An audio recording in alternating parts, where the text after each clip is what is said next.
আসসালামু আলাইকুম রহমতুল্লাহি তাআলা ওয়া বারাকাতুহু। দূর এবং কাছের, দেশ এবং প্রবাসে যে যেখান থেকে দেখতে পাচ্ছেন, সকলের প্রতি আন্তরিক মোবারক এবং শুভেচ্ছা। ইন্নাল হামদুলিল্লাহি নাহমাদুহু ওয়া নাস্তাঈনুহু ওয়া নাস্তাগফিরুহু ওয়া নাউযু বিল্লাহি মিন শুরুরি আনফুসিনা ওয়া মিন সাইয়্যাতি আমালিনা। মান ইয়াহদিহিল্লাহু ফালা মুদিল্লা লাহু ওয়া মান ইউদ্লিলহু ফালা হাদিয়া লাহু। আশহাদু আল লা ইলাহা ইল্লাল্লাহু ওয়াহদাহু লা শারীকা লাহু ওয়া আশহাদু আন্না মুহাম্মাদান আবদুহু ওয়া রাসূলুহু। قال الله تعالى: يا أيها الذين آمنوا اتقوا الله حق تقاته ولا تموتن إلا وأنتم مسلمون. وقال رسول الله صلى الله عليه وسلم: الدنيا سجن المؤمنين أو جنة الكافر.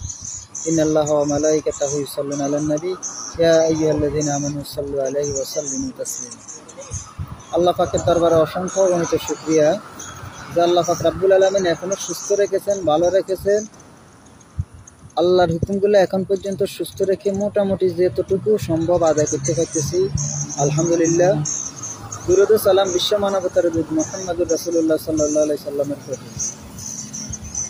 আল্লাহ পাক রব্বুল আলামিন বলেছেন, আমাদেরকে তোমরা ঈমানদার মুত্তাকি মুসলমান না হয়ে মৃত্যুবরণ করিও না। রাসূল সাল্লাল্লাহু আলাইহি সাল্লাম হাদিস শরীফের মধ্যে বলেছেন, দুনিয়াটা হলো মুমিনের জন্য জেলখানা, কাফের বেঈমানের জন্য হলো জান্নাতখানা। বাংলাদেশের বর্তমান প্রেক্ষাপট যে অবস্থা, আলহামদুলিল্লাহ, আলেমেরা এখন মুক্ত স্বাধীন, শুকরিয়া আল্লাহর দরবারে। আলেম ওলামারা আসলে খুবই কষ্টে ছিল, যেটা বলে প্রকাশ করা যাইত না। এখন আল্লাহর রহমত, আল্লাহর কাছে লাখ লাখ অসংখ্য অগণিত শুকরিয়া। আলেম ওলামা এখন খুব শান্তিপূর্ণভাবে নিজের মতন করে আসছে। তবে অতি উৎসাহিতের সাথে কোনো কিছু করা ভালো না, কেননা আল্লাহ রাসূল সাল্লাল্লাহু আলাইহি সাল্লাম যেখানে মধ্যে বলেছেন যে ইন্নাল উলামা ওয়ারাসাতুল আমবিয়া, আলেম ওলামাগণ হলো আমার উত্তরসূরি। রাসূলুল্লাহ সাল্লাল্লাহু আলাইহি ওয়াসাল্লামকে কাফের বেদুইন মারার জন্য তলোয়ার নিয়ে আসলো। রাসূল সাল্লাল্লাহু আলাইহি সাল্লামকে মারার জন্য প্রস্তুত হয়ে দাঁড়িয়ে রইল। আল্লাহ রাসূল সাল্লাল্লাহু আলাইহি সাল্লামকে যখন মারার জন্য যখন দাঁড়িয়ে রইল, রাসূল সাল্লাল্লাহু আলাইহি সাল্লাম যখন জাগন হয়ে গেলেন, ওই বেদুইন রাসূলুল্লাহ সাল্লাল্লাহু আলাইহি সাল্লামের চেহারা মোবারকের দিকে তাকাইয়া তার হাত থেকে তলোয়ার পড়ে যায়। আল্লাহ রাসূল সাল্লাল্লাহু আলাইহি সাল্লাম তো পাইলে পাইতো যে ওখান থেকে তলোয়ার নিয়ে ওই বেদুইনকে হত্যা করতে, কিন্তু রাসূল সাল্লাল্লাহু আলাইহি সাল্লাম তাকে ক্ষমা করে দিলেন, আর ওই বেদুইন কালেমা পড়ে মুসলমান হয়ে গেল।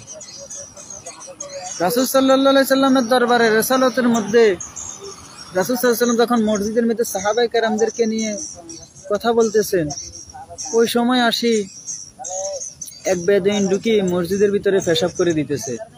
হযরত ওমর, আবু বকর সিদ্দিক, উসমান রাদিয়াল্লাহু তাআলা আনহু এরা দাঁড়াই গেছে যে তাকে মার দিন। আল্লাহ রাসূল সাল্লাল্লাহু আলাইহি সাল্লাম বলতেছে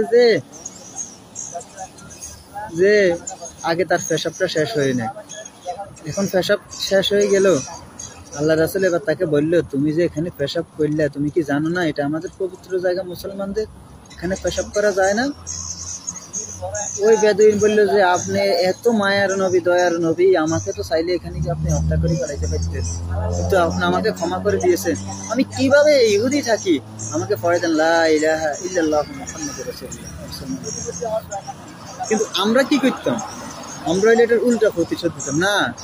আলেম ওলামার প্রতি বিশেষ অনুরোধ, আপনার সাথে যদি কেউ খারাপ আচরণ করে থাকে, তার সাথে আপনি খারাপ আচরণ করবেন না, তার সাথে ভালো আচরণ করতে হবে। সে আপনার থেকে দেখে শিখবে যে না, আমি এই আলেমকে কত কষ্ট দিয়েছি, কত মাইরও দিয়েছি, হাত উঠেছি, গালিগালাজ করছি, আমি তার থেকে প্রতিশোধ নিব না, আমি তাকে উল্টা সমাদর করব। তাইলে কিন্তু আমরা রাসূল সাল্লাল্লাহু আলাইহি সাল্লামের সুন্নতগুলো পরিপূর্ণভাবে আপনার ভিতরে চলে আসবে। কিন্তু আপনি যদি এখন চিন্তা করে দেখেন যে, মনে রাখেন যে আমার তো এতে মাইচ্ছা, আমি এখন প্রতিশোধ নেওয়ার জন্য প্রস্তুত হয়ে গেছি, এটা চিন্তা করবেন না যে আল্লাহ পাক রব্বুল আলামিন কিন্তু চাইলে, ইচ্ছা করলে কাউকে সম্মান দেয়, আবার ইচ্ছা করলে আল্লাহ বেইজ্জতি করে। তুইজ্জু মান তাশা ওয়া তুযিল্লু মান তাশা বিয়াদিল খায়র। আল্লাহ পাক রব্বুল আলামিন চাইলে কাউকে উচ্চ স্থানে উঠে, আবার চাইলে কাউকে নিচ স্থানে নিয়ে যায়। এটা আল্লাহ পাক রব্বুল আলামিনের ইচ্ছা সবকিছু। তাই অতি উৎসাহের সাথে কিছু করা ঠিক নয়। আমরা কেননা আলেম ওলামাগণ হচ্ছে কোরআনের রক্ষক, কোরআনের বাহক, হাদিস কোরআন এগুলা মানুষের কাছে পৌঁছাইয়া দিবে। কিন্তু আলেম ওলামা কখনো কাহারও বোমাবাজি, মারামারি, হামলা মামলা এগুলা করে না। এগুলা এক ধরনের লোক আছে আলেমের লেবাস ধরে, দাড়ি রেখে টুপি রেখে পাঞ্জাবি পায়জামা পরে এরা আলেমদের লেবাস ধরে এরা এই অসৎ কাজগুলা করে। তখন আলেম ওলামাদের বদনামি হয়। ফতুয়াবাজি করে, দাড়ি রাখি টুপি রাখি এরা, কিন্তু এরা কি আলেম? এরা আলেম নয়। তাই তাদের কারণে হক্কানি রব্বানি আলেমদের বদনামি হয়। আমরা সচেতন থাকতে হবে যে এরা কারা, এদেরকে ধরতে হবে এবং এদের ফিরাইতে হবে। এরা কোনো আলেম নয়, আলেমের নামধারী এরকম করতেছে।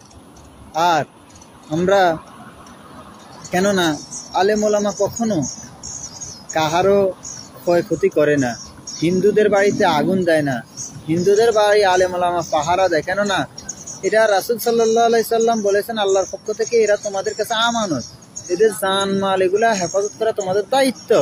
কেননা রাসূল সাল্লাল্লাহু আলাইহি সাল্লামের দরবারে রিসালাতের মধ্যে একবার দুইজন ব্যক্তি আসলে, একজন ছিল ইহুদি, একজন মুসলমান। আসি বলল যে আমরা একটা বিচার ফয়সালা করতাম চাই। মুসলমানে বলল, কি বিচার? বলে যে এই ইহুদির আর আমার মধ্যে একটা বিচারের ফয়সালা করে। রাসূল সাল্লাল্লাহু আলাইহি সাল্লাম কথাটা শুনলেন, শোনার পরে দেখতেছে যে রায়টা তো যাইতেছে ইহুদির দিকে, ইহুদি পাইতেছে রায়, ইহুদির পক্ষে রায় গেল, আর মুসলমানের বিপক্ষে গেল রায়। মুসলমান দেখলো যে ইহুদির দোষ কম, মুসলমানটারে দোষ বেশি। রাসূল সাল্লাল্লাহু আলাইহি সাল্লাম রায় দিলেন। ওই মুসলমান নামদারি সে এবার হাঁটতে হাঁটতে হাঁটতে তো চলে গেল হযরত ওমরের দরবারে, আবু বকরের দরবারে, যে আমি একটা বিচারের ফয়সালা করতাম চাই। তোমার বিচার কে করেছে? রাসূল সাল্লাল্লাহু আলাইহি সাল্লাম করেছে। তুমি এটা মানো না কেন? তাহলে তো আমি এখানে কোনো বিচার করতে পারবো না। যেখানে রাসূল সাল্লাল্লাহু আলাইহি সাল্লাম বিচার করেছে এখানে আমার কোনো বিচার করার কোনো ক্ষমতা নাই। ওমরের দরবারে গেল, ওমরের দরবারে গিয়ে ঠিক একই রকম কথা বললো। ওমর রাদিয়াল্লাহু তাআলা আনহু বলছে, তুমি কি এই বিচার মানো না? বলে না। বলে মানো না? বলে না।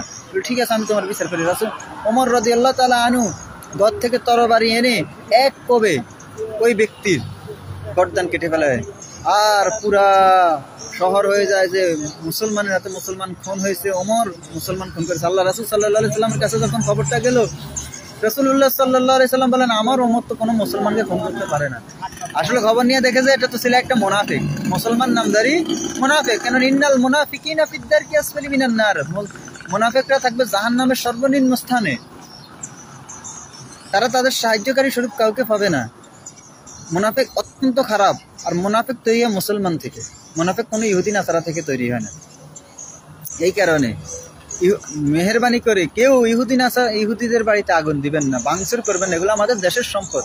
এই যে দেশের সম্পদগুলো, কোটি কোটি টাকার সম্পদগুলো নষ্ট করে ফেলাইতেছে, এগুলো তো দেশের সম্পদ। প্রবাসীরা কষ্ট করি টাকা ফাটাইতেছে, ওটা থেকে হইতেছে। কেন জ্বালাও পোড়া করে এগুলা করবেন? এগুলা থেকে সচেতন থাকতে হবে। যারা এই জ্বালাও পোড়া করতেছে তাদের ধরেন, তাদের হাতগুলা ভেঙে দেন, তাদের প্রতি খুব সচেতন থাকেন আপনারা। আর আলেম ওলামাগণ কোরআন হাদিস থেকে সঠিক ব্যাখ্যা দিবে, সঠিক কথা বলবে, কোরআন হাদিস অনুযায়ী সবাই চলবে। কারোর সাথে খারাপ আচরণ করবেন না। আপনার সাথে যদি কেউ খারাপ আচরণ করে থাকে তাকে আপনি ক্ষমা করে দেন, ক্ষমার দৃষ্টিতে দেখেন। কেননা ক্ষমাটাই হচ্ছে মহৎ গুণ। আপনি তাকে সাথে ভালো উত্তম আচরণ করেন, সে দেখবেন আপনাকে দেখলে বলবে যে হায় রে, এই আলেমের সাথে আমি কত খারাপ আচরণ করেছি, সে আজকে আমারে কত সুন্দরে করতেছে, তাহলে আমি কিভাবে তার সাথে করলাম। সে আপনার ভক্ত হয়ে গেল, সে আপনার জন্য সবসময় জান প্রাণ দেওয়ার জন্য প্রস্তুত হয়ে যাবে। এটাই হচ্ছে গুণ, এটাই হচ্ছে গুণ। কিছু চ্যাংরা আছে আলেমের লেবাস দরি হেরা মানে ভেউস হুলুস্তুর অবস্থা, এত আমার লাগে এরকম করছে, এতে ধরমু, এরে মারমু, এরে কিলামু না। খবরদার, এগুলো করবেন না, এগুলো করবেন না। আপনি এত বছর সহ্য করে আসছেন। আমরা তো পরকালে জান্নাত চাই, আমরা তো এই দুনিয়ার কিছু চাই না। এই দুনিয়া তো আমাদের জন্য সামান্য কয়েকদিনের জন্য। এটা কি আমাদের চিরস্থায়ী এই দুনিয়াটা? আমরা এই দুনিয়ার কিছুই চাই না। এই দুনিয়াতে আমরা আসছি, আর দুনিয়াও মাজরাতু হল আখিরা, দুনিয়াটা হলো আখিরাতের শস্য ক্ষেত, শস্য বনাইতে আছি। পরকালে আল্লাহ আমাদের জন্য একটা কিছু রাখছে, ভালো কাজ করলে জান্নাত, খারাপ করলে জাহান্নাম। এই কারণে আমরা মেহেরবানি করে যদি কেউ দেখেন আলেমের লেবাস ধরে, আলেমের পোশাক ধরে কারোর সাথে অন্য করে, তারা ধরেন, খোঁজ নিয়ে দেখেন সে আলেম কিনা। শুধু আলেমদেরকে বদনামি করবেন না, আলেম ওলামাদেরকে গালিগালাজ করবেন না, আগে তার খোঁজ নিয়ে দেখবেন। শুধু পাঞ্জাবি আর টুপি পড়লে তো সে আলেম হয়ে গেল না। সে কোথায় পড়ালেখা করছে, সে কি আসলে কি আলেমের কাতারে আছে কিনা, এটা তো দেখতে হবে, জানতে হবে। এই কারণে আল্লাহ পাক রব্বুল আলামিন যেন আমাদের দেশের প্রতি শান্তি বিরাজমান করেন, আল্লাহ যেন আল্লাহর পক্ষ থেকে রহমত এবং বর্ষণ নাজিল করেন। যারা দেশের দায়িত্ব নিয়েছে তারা যেন সুন্দর মতন সুন্দর করে, আমরা তাদেরকে অভিনন্দন জানাই, তারা যেন দেশটাকে সুন্দর মতো পরিচালনা করেন। ধর্ম প্রতিমন্ত্রী আলহামদুলিল্লাহ অত্যন্ত সুন্দর একটা উদ্যোগের কথা বলেছেন যে হজের সিন্ডিকেটের মধ্যে কারা জড়িত আছে তাদেরকে আমি দেখতে চাই। আলহামদুলিল্লাহ আমি মনে করি ইনশাল্লাহ যারা সিন্ডিকেট করে হজটাকে লং একটা অ্যামাউন্টে নিয়ে গিয়েছে, আমি মনে করি ইনশাল্লাহ এদের হাত ভেঙে দেওয়া হবে। আবার আমাদের হজ করার মতন ব্যবস্থা খুব সীমিত ভিতরে চলে আসলে আল্লাহ রহমতে ইনশাল্লাহ সবাই হজ করতে পারবে। কেন রাসূল সাল্লাল্লাহু আলাইহি ওয়াসাল্লাম বলেছেন, কারো উপরে হজ করার সামর্থ্য থাকা সত্ত্বেও যদি হজ না করে সে কি ইহুদি বা নাসারা হয়ে মারা গেলে আমি রাসূল তার খবর জানি না।